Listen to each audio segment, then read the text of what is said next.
Il y a beaucoup de sortes de dynamiques. Certaines sont compliquées, d'autres non. Observons ce champ de vecteurs dans l'espace qui dépend d'un paramètre A. Commençons par choisir A égale 0,3 et observons le futur d'un grand nombre de conditions initiales.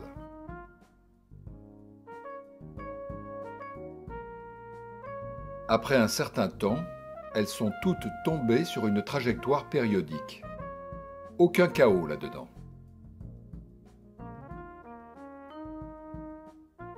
Bien sûr, il y a une mesure SRB puisque tout le monde se met à la longue à tourner bravement sur une courbe fermée. Faisons évoluer lentement le paramètre A.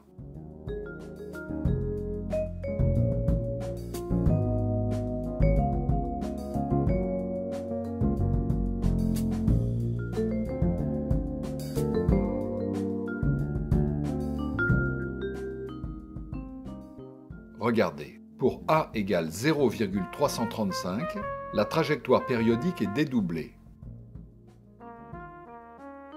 Toujours pas de chaos, mais une trajectoire périodique 2 fois plus longue. Puis, pour A égale 0,380, la trajectoire est quadruple.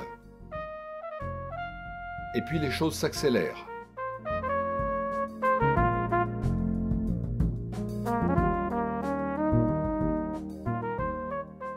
Pour A égale 0,405, le régime est devenu compliqué et chaotique.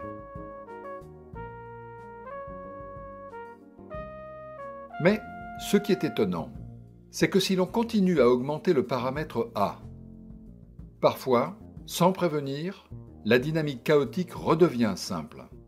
Elle se réduit à nouveau à une trajectoire périodique.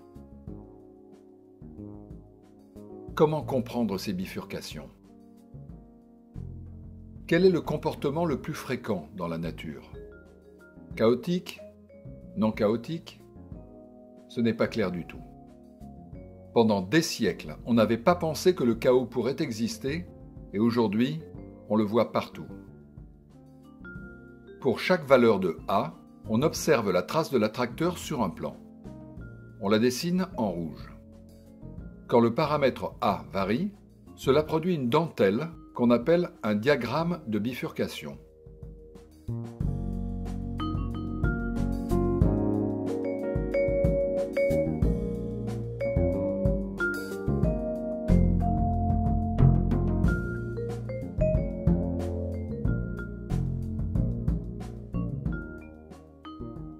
Joli mais pas facile à comprendre.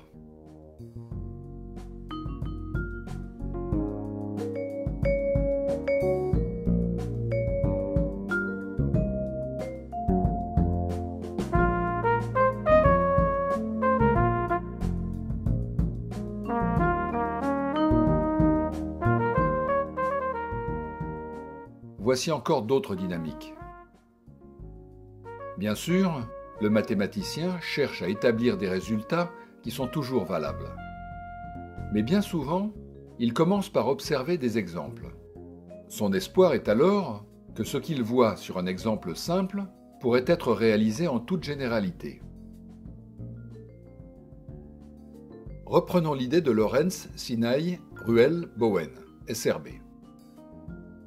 La proportion du temps passé dans une boule par une trajectoire converge vers une limite indépendante de la condition initiale. Est-il raisonnable d'espérer que ceci puisse être toujours vrai? Ça serait trop beau. Hélas non, comme nous allons le voir sur un tout petit exemple découvert par Bowen. Observez ce champ de vecteurs dans le plan. Vous y voyez 3 positions d'équilibre.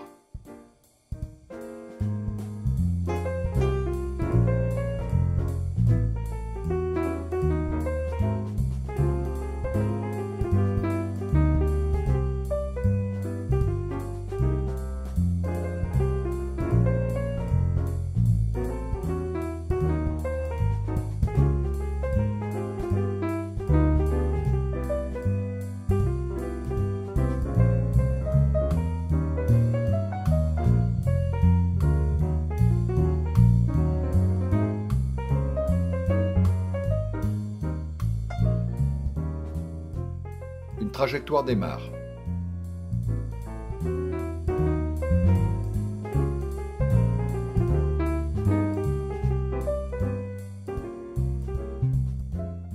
Après un certain temps, elle s'approche d'une position d'équilibre, puis d'une autre. Quand on s'approche d'un équilibre, on ralentit et on reste un certain temps dans son voisinage.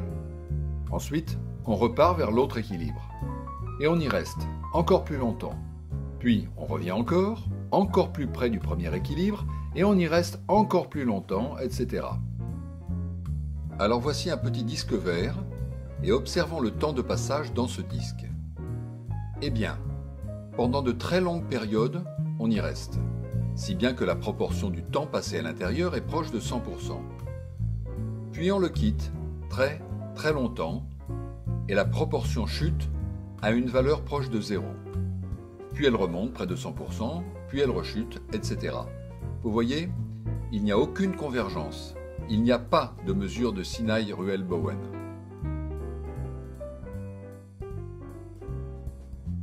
Alors que faire? Abandonner cette idée? Dire que Lorentz s'est trompé? Eh bien non. Il faut comprendre que l'exemple que nous venons de voir est très particulier. Si l'on modifie un tout petit peu le champ de vecteurs, comme ceci, le nouveau champ ne pose plus de problème. Les nouvelles trajectoires voyagent dans le plan et finissent par s'approcher d'une trajectoire périodique, si bien que, statistiquement, tout se comporte périodiquement.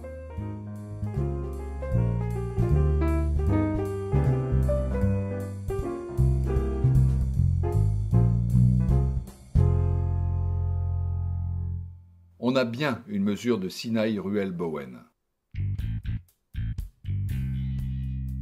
Alors, il faut plutôt se demander si ces mesures ne se présentent pas non pas pour toutes les dynamiques, mais pour presque toutes. Mais là encore, il faut modérer notre enthousiasme. Observez ce champ de vecteurs.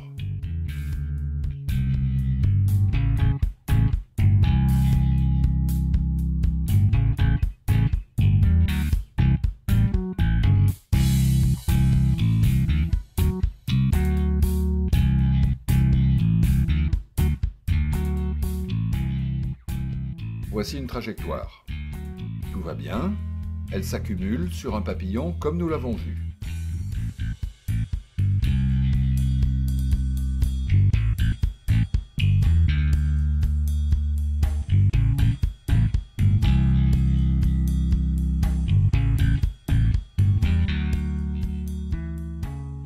Si la condition initiale se déplace lentement sur l'axe bleu, tout continue pour le mieux. La trajectoire s'accumule sur le même attracteur, même s'il faut un certain temps pour y arriver. Et on pourrait s'assurer que la statistique est toujours la même.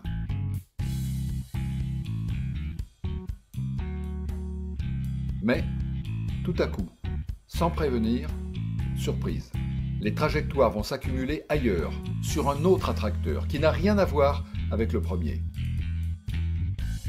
On constate que l'espace semble décomposé en deux régions.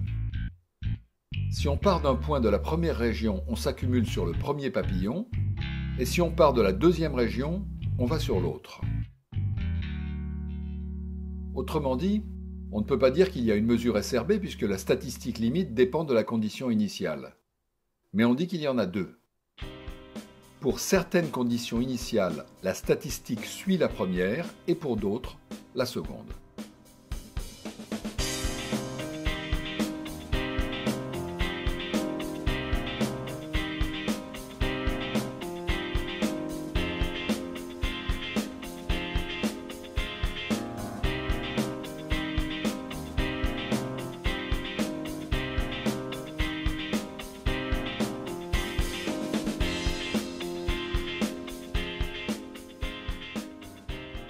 Dans les années 1990, le mathématicien brésilien Jacob Pallis a formulé tout un ensemble de problèmes qui, s'ils étaient résolus, permettraient d'avoir une vision globale du chaos. L'un d'entre eux consiste à affirmer que la situation que nous venons de rencontrer devrait être typique. Dans toutes les dimensions, Un champ de vecteurs typique devrait avoir la propriété qu'il ne possède qu'un nombre fini d'attracteurs. Une condition initiale typique devrait être attirée par l'un de ces attracteurs. À chaque attracteur devrait être associée une mesure de Sinai-Ruel-Bowen qui décrit la statistique asymptotique des trajectoires typiques qu'elle attire.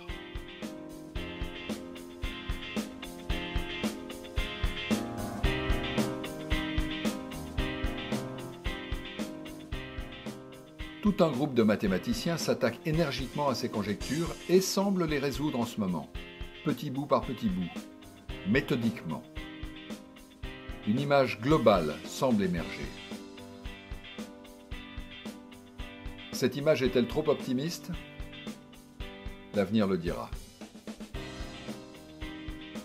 Aujourd'hui, on ne pense plus au déterminisme comme l'évolution d'une trajectoire individuelle, mais bien plus comme tout un ensemble en évolution collective. La sensibilité aux conditions initiales des trajectoires est compensée par une sorte de stabilité statistique de tout un ensemble.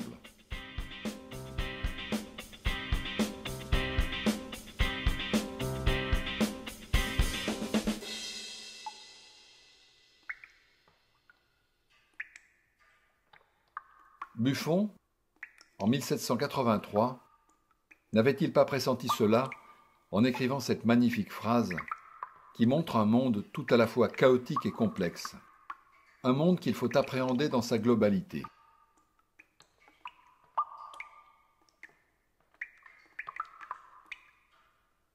Tout s'opère, parce qu'à force de temps, tout se rencontre, et que dans la libre étendue des espaces et dans la succession continue du mouvement, toute matière est remuée, toute forme donnée, toute figure imprimée.